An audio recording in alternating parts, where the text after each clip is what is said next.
One of the problems the country is having is called non-revenue water. We have received today 10 smart meters from Tana Athi that will help us in reducing what we call non-revenue water. In water alone, the non-revenue water is at now 32%. Means every 100 liters that you pump, 32 cannot be accounted for. And the smart meters will enable us then account for the water we are using and account it for it properly under the WASREP guidelines.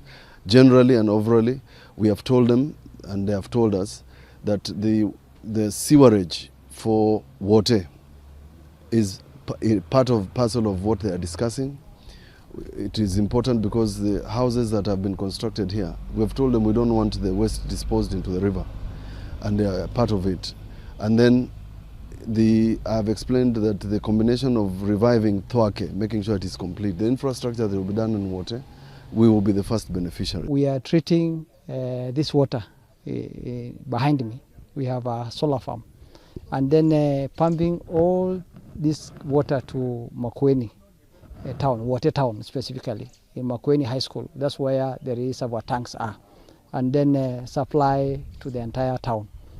The current demand for this town, they require about 7 million liters every day.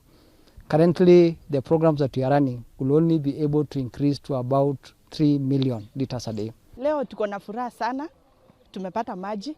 Tulikuwa tunahangaika sana hapo nyakati za huko nyuma, lakini saa hii tuko na furaha sana. Tulikuwa tunachota maji saa ingine na mgongo, nabeba kwa mgongo. Saa ingine tunanunua mtungi moja 20 bob, of which inakuanga ngumu sana mtu kukua na hiyo pesa.